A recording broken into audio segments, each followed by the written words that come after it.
Manuel Bourdanx a créé la sensation lors de la deuxième manche du slalom des Jeux paralympiques. Le Français a décidé de faire la course en slip. Derrière cette idée loufoque, le sportif avait une vraie revendication, comme on a pu le voir par la suite. La France a particulièrement bien réussi ces Jeux paralympiques puisqu'elle termine à la 4e place au classement des médailles. Avec 12 médailles au total dont 7 en or, les tricolores peuvent être fiers de leur parcours puisqu'ils finissent notamment devant les États-Unis ou l'Allemagne. Une compétition qui cesse de dérouler en Chine, au même endroit que les Jeux olympiques d'hiver, mais quelques semaines plus tard. Parmi nos représentants, un geste particulièrement démarqué lorsqu'il s'est présenté pour la deuxième manche du slalom, dimanche dernier. Manuel Bourdanx, athlète de 34 ans, a pris part aux Jeux paralympiques et même s'il a terminé à une honnête 20e place, il aura laissé un souvenir impérissable aux téléspectateurs qui auront vu sa performance. En effet, au moment d'effectuer sa course, le Français s'est présenté en slip. Un accoutrement pour le moins original, surtout avec les températures ressenties en Chine à cette période. Mais comme on a pu vite s'en rendre compte, le sportif français, amputé d'une jambe à la suite de l'attaque d'un requin à Hawaï en 2017, avait également une banderole attachée dans le dos.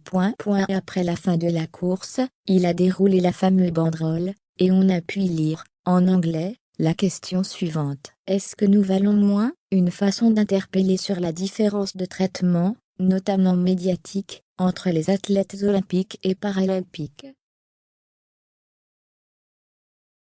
Le skieur espère donc plus d'égalité entre tous les athlètes, qu'ils soient valides ou non.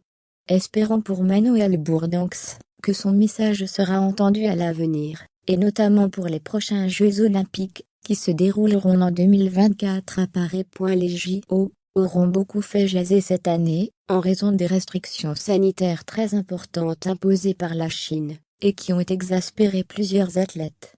Malgré cela et l'absence de public, toutes les épreuves ont pu avoir lieu, et de nombreux Français se sont révélés tout au long de la compétition.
And